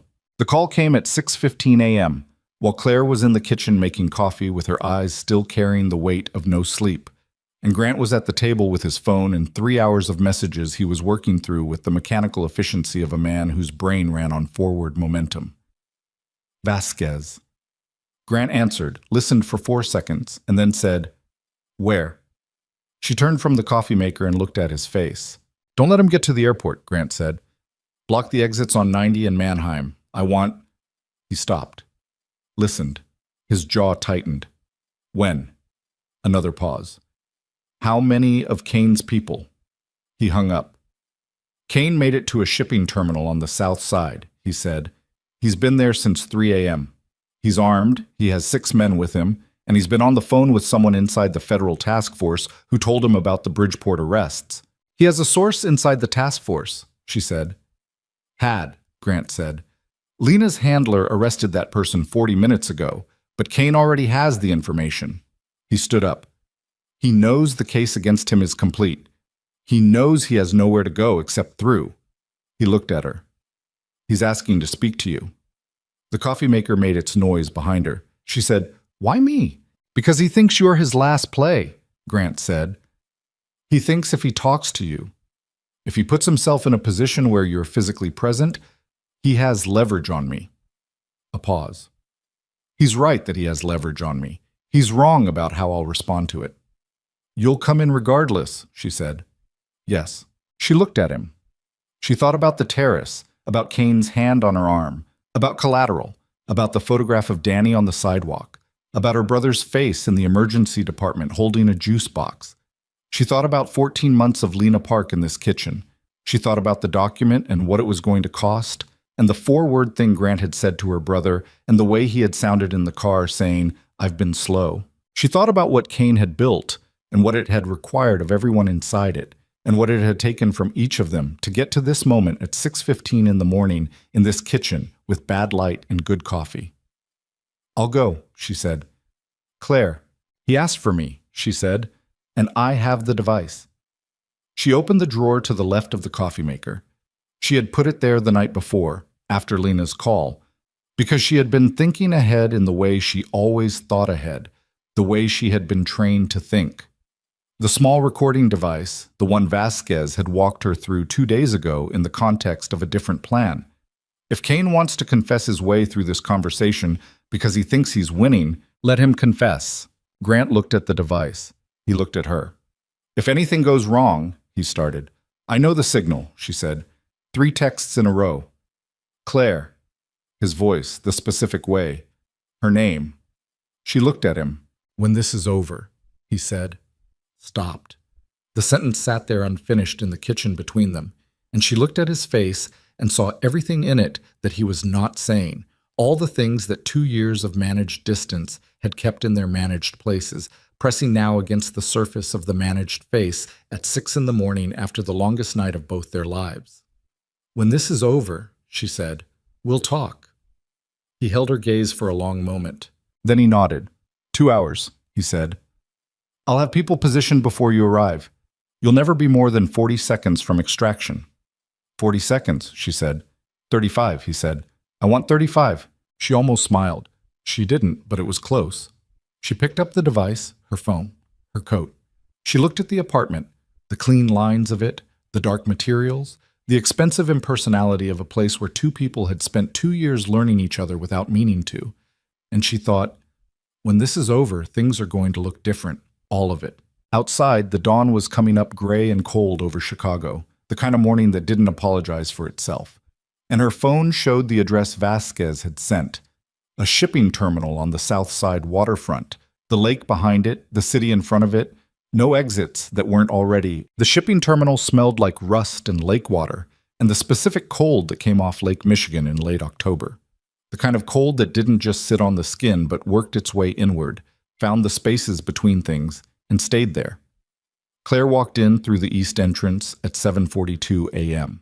The terminal was a long industrial building, corrugated metal walls, concrete floors stained with decades of whatever had moved through here, high windows that let in gray morning light and angled columns that illuminated nothing particularly well. Shipping containers lined the north wall in various states of arrangement. The center of the floor was open, and in the middle of it, Victor Kane stood with two of his remaining men flanking him in the posture of someone who had spent the night recalculating and arrived at a position he had decided to call strength. He looked worse than he had at the Hartwell Gala. Not physically damaged. His suit was wrong for the setting, but intact. His face was composed. But something behind the composition had shifted. The specific quality of a man who has run the numbers repeatedly and keeps arriving at the same answer and does not like the answer. He looked at her when she walked in. "No Grant," he said. "I came alone," she said. "Did you?" "You asked for me," she said. "I'm here." She kept her hands visible, her pace even, her face arranged in the careful neutrality she had been practicing for 2 years, and that had never felt more like armor than it did walking across that concrete floor with the recording device taped to the inside of her left forearm and 6 of Grant's people positioned in the dark, outside every exit and the dawn coming gray through the high windows. Kane watched her approach. He did not signal his men to stop her, which told her what she already knew, that he still believed she was the play, that he still believed in the version of this situation where Claire Whitmore was a lever he could use. She stopped 10 feet from him. "The federal team hit the Bridgeport facility," he said. "You know that." "Yes. 12 of my people are in custody." A pause. "Your husband's woman set me up. 14 months of placement, and she was federal the whole time." He said it with a kind of flat wonder, the tone of professional respect that surfaces in people who have spent their lives in operational spaces and can recognize quality work even when it's destroying them. "I missed it completely." "You missed a lot of things," Claire said. His eyes moved over her face. "You're not afraid."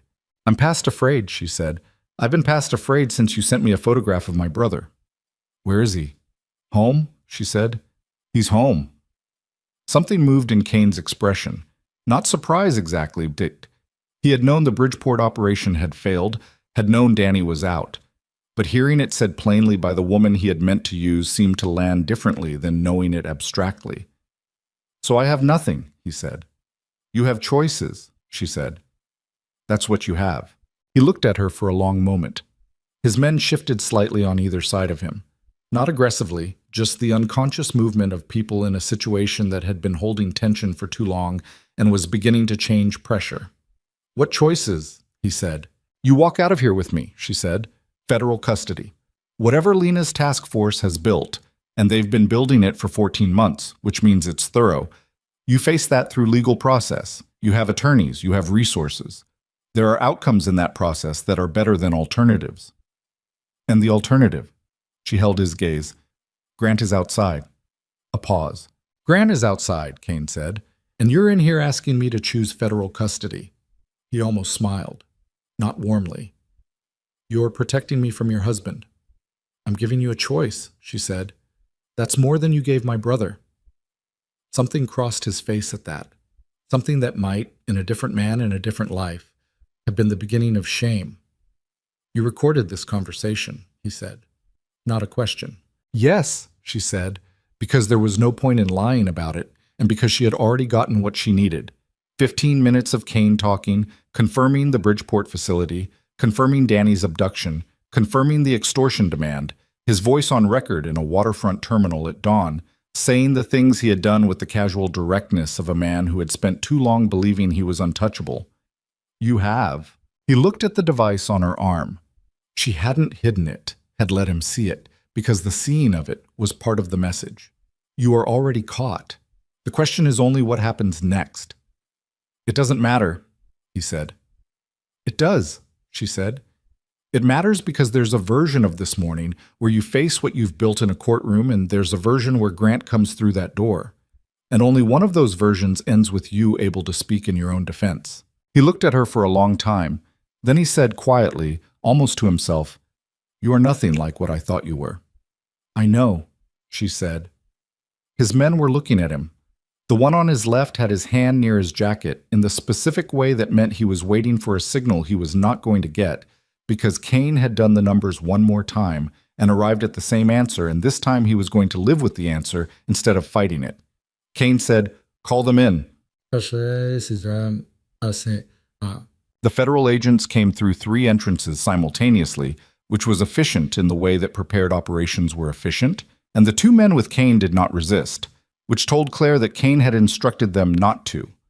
A final exercise of operational control, the last decision of a man who was preserving his ability to negotiate by demonstrating that he could still direct outcomes. Lena's handler was a woman named Reyes, not the same Reyes that Grant used, a federal agent in her early 40s with the specific tiredness of someone at the end of a very long operation.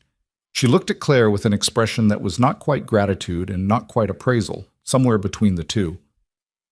"The recording," she said. Claire unstrapped the device and handed it over. "You'll need to come in for a deposition," Reyes said, "within the week."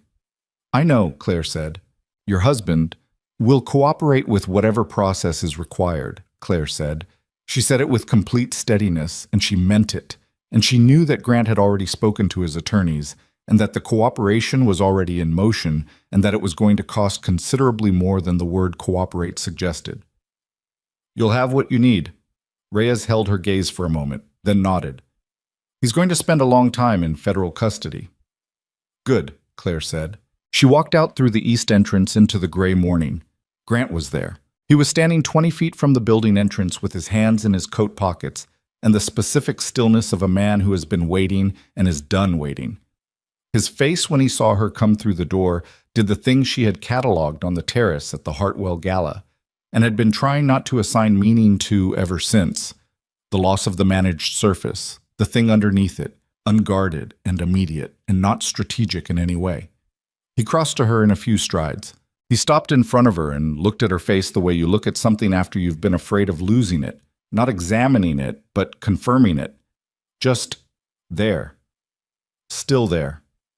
He reached up and put one hand along the side of her face, his thumb at her cheekbone, his palm warm against the cold of the morning. She let him. "Kane is in custody," she said. "I know. Vasquez has eyes on the entrance." His thumb moved slightly against her cheekbone. "Are you hurt?" "No." "Claire." "I'm not hurt," she said. "I'm cold and I haven't slept and I need coffee and I need about 47 separate conversations, but I'm not hurt." Something in his face moved. Not a smile, not quite, but the thing adjacent to it on a man who didn't smile often and meant it when he did. 47, he said. At minimum. He lowered his hand. He kept it at her shoulder for a moment, then let it drop.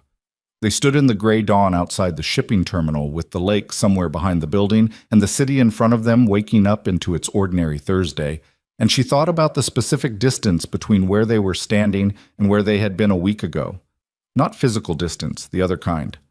"Let's go home," he said. It was the first time he had ever said it that way. Not the apartment, not back, just home. She noticed. She didn't say that she noticed.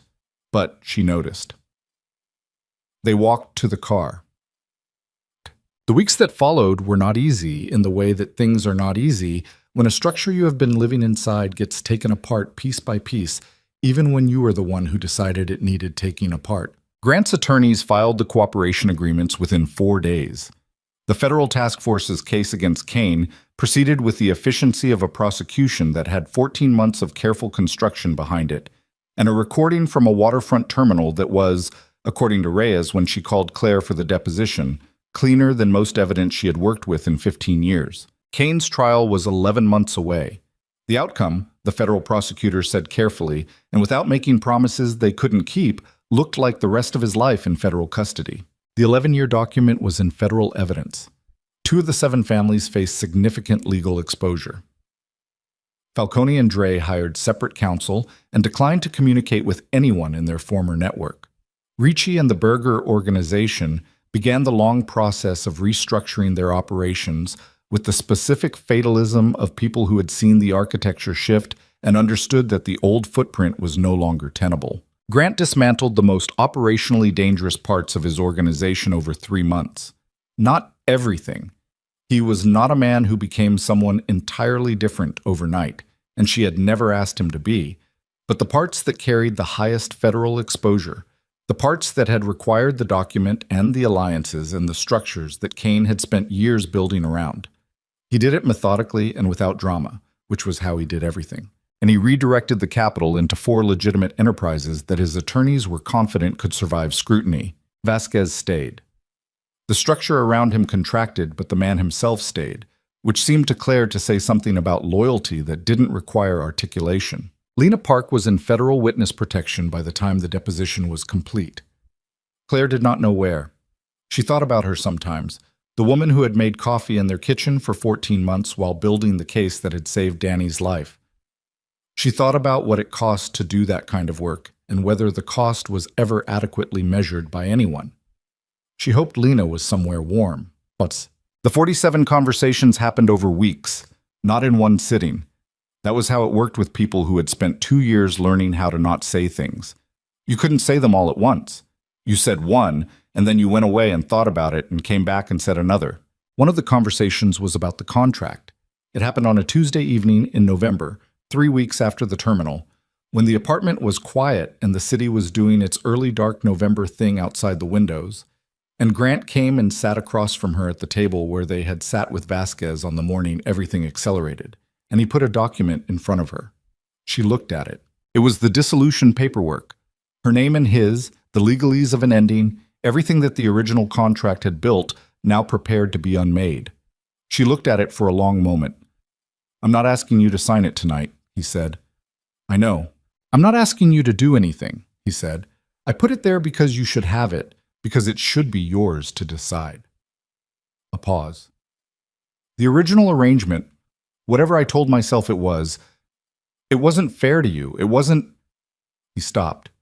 He was not a man who found these sentences easy, and she did not hurry him. "I had reasons. They were not good enough reasons." She looked at the document. "You saved your family," she said. "That was the reason. I used your family's situation to acquire something I wanted," he said. "There's a difference." She held that. It was true, and it had always been true, and she had always known it was true, and she was not going to tell him it wasn't. "What did you want?" she said. He looked at her directly. "I wanted you," he said. "Specifically. I had met you twice before the arrangement was proposed, and He stopped again. "I told myself it was practical. It was not entirely practical." The apartment was very quiet. She looked at the dissolution papers. She thought about the night she had signed the original, the lawyer's office, the clean lines of the document, her father's face when she'd told him it was handled. She thought about the terrace and Kane's hand and Grant's voice going to that specific place. She thought about the car at 4 a.m. and his hand over hers and when this is over. She thought about 47 conversations and the one they were currently inside. She pushed the dissolution papers back across the table. "Not yet," she said. He looked at the papers. He looked at her. "I'm not staying because of the contract," she said. "I want to be clear about that. I'm not staying because it's the arrangement, or because I don't have options, or because the situation has made leaving complicated. She held his gaze. I'm staying because I want to see what you do next. I'm staying because you chose Danny over the document, and you chose the federal option over the war, and you are slowly, very slowly, becoming someone different from who you were when we signed that paperwork. She paused. And I want to watch that happen, if it happens. It's happening, he said, quietly, not as a defense. I know, she said. He reached across the table and she met him halfway, both of them moving at the same time, which was not how it had ever worked between them before. Always one moving and one deciding whether to respond. Both moving simultaneously. She noticed that too. His hand was warm. Her hand was cold from the coffee she'd been holding. His thumb traced the back of her knuckles the way it had in the car after the terminal. One condition, she said. Tell me. I keep the seminar, she said. I keep my work, my classes, my research. None of that becomes part of whatever we renegotiate. I never asked you to give it up. No, she said. You never asked. But a different version of this arrangement might have made it inconvenient. I need it not to be inconvenient. He looked at her steadily. It's not inconvenient, he said. It's yours. It stays yours. She nodded. They sat there for a while at the table that had held so many difficult conversations over the past month, in the apartment that was starting to feel less like a borrowed space and more like a place where two people actually lived, and neither of them said anything else for a while because some things didn't need more words than they had already received. Danny came to dinner 6 weeks later. It was a Sunday, which was when their mother called and when families were supposed to gather according to a calendar that ran independent of contract marriages and federal indictments and waterfront confrontations at dawn. And it was the first dinner the three of them had sat through without the specific tension of a threat hanging over the table. Danny ate everything and talked too much, which was his default register, and watched Grant with the careful attention of a 26-year-old who was reassessing a man based on evidence rather than assumption. He asked Grant questions about the legitimate businesses, the construction investment, the commercial real estate he was developing on the West Side, with the directness of someone who had decided that the way you understood a person was to ask them things directly. Grant answered him directly. It was not natural to him. She could see the small effort of it, the adjustment required to speak to someone who was not operational, who was just curious, who did not have an agenda in the information. But he did it. He sat at their table and ate dinner and talked to her brother like a man learning how to be someone's family rather than someone's strategist. She watched him do it. She thought about the night she had signed the papers. She thought about, we are just a contract, Claire, nothing more. She thought about how a person could believe something completely and say it with complete evenness and mean it in every way they were capable of meaning anything in that moment and still be wrong about it, without knowing they were wrong, without being dishonest. Just limited, in the specific way that people are limited by the parts of themselves they haven't met yet. She thought Grant had not met very many parts of himself when he said those words.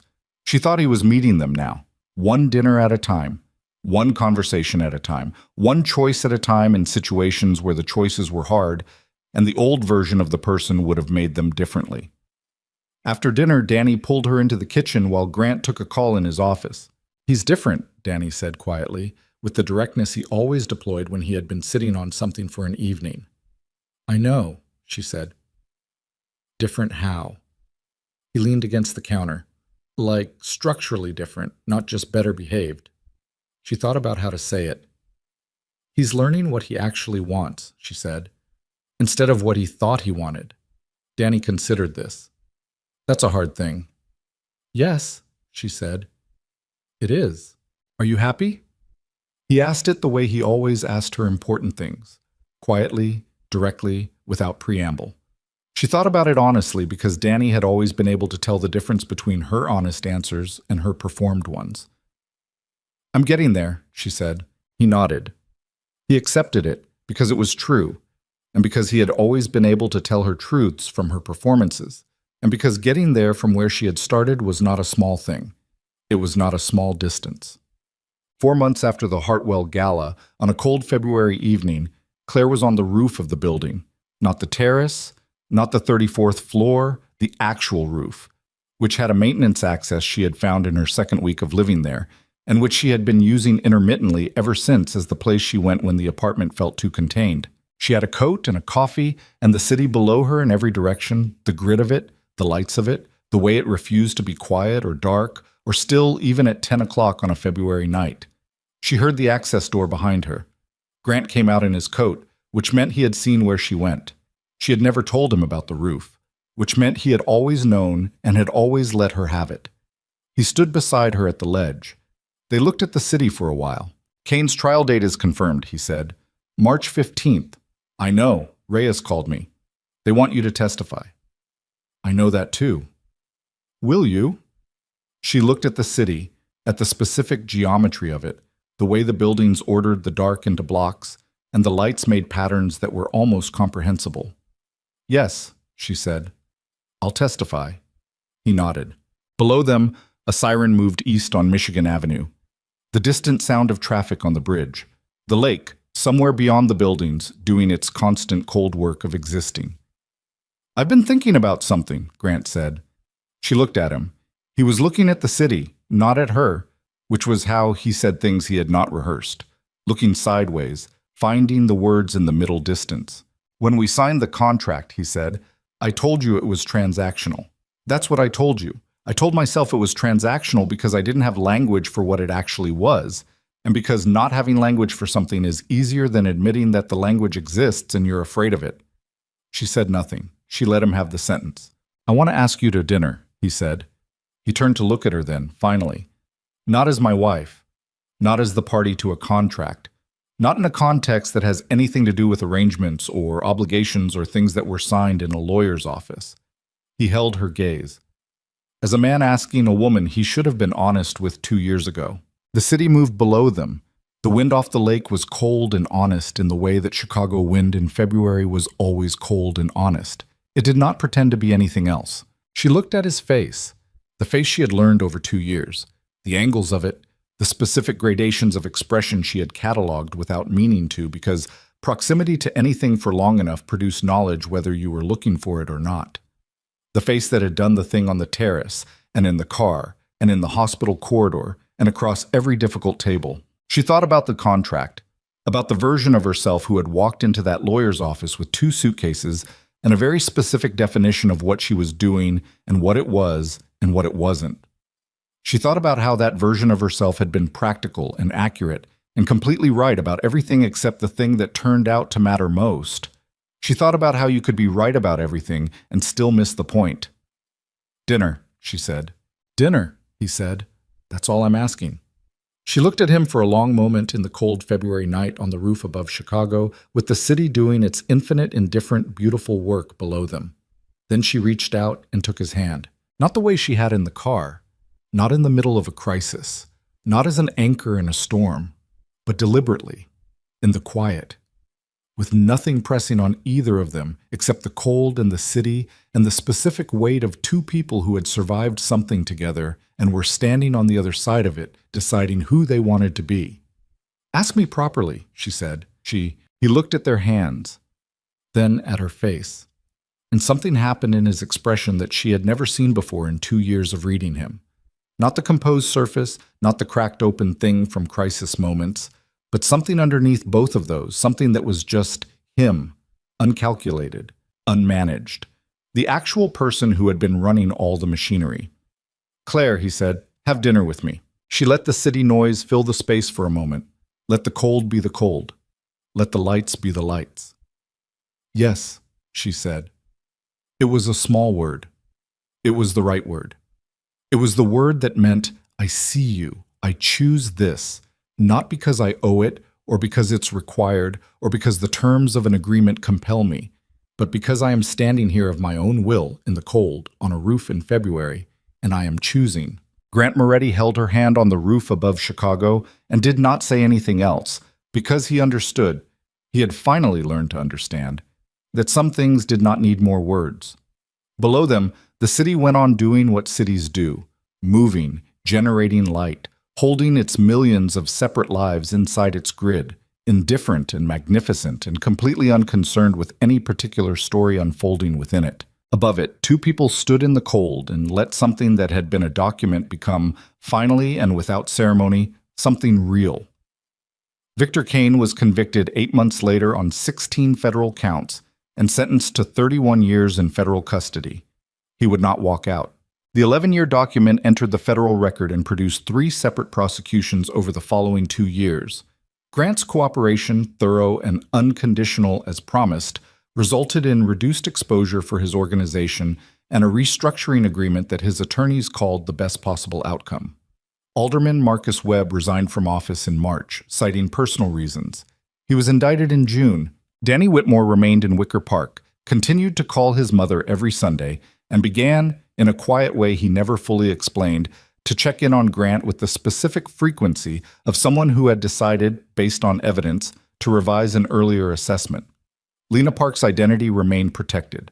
Her case became a training reference for the task force.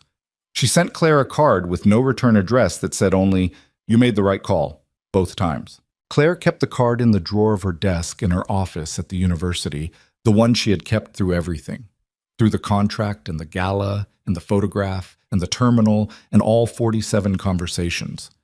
The desk where she graded papers and built arguments and taught 18 graduate students every week that the distance between institutional power and individual conscience was a distance that had to be actively maintained, that it did not maintain itself, that it required the kind of work that was never finished. She was still teaching. She had never stopped teaching. She and Grant did not have a ceremony. They had dinner instead. The first one, on a Saturday in March, at a restaurant near the river that neither of them had been to before, which was deliberate, which was a table that had no history in it, no arrangement, no prior version of themselves sitting across it. They ate, and they talked, and they argued mildly about something she later could not remember, and they walked back along the river in the cold, and he kept his hand in hers the whole way without needing a reason to. It was not a grand gesture. It was not the architecture of control or strategy or transactional exchange. It was just a man and a woman walking along a river, choosing each other, in the ordinary way that people choose things when they have finally run out of reasons not to. That was all. That was enough.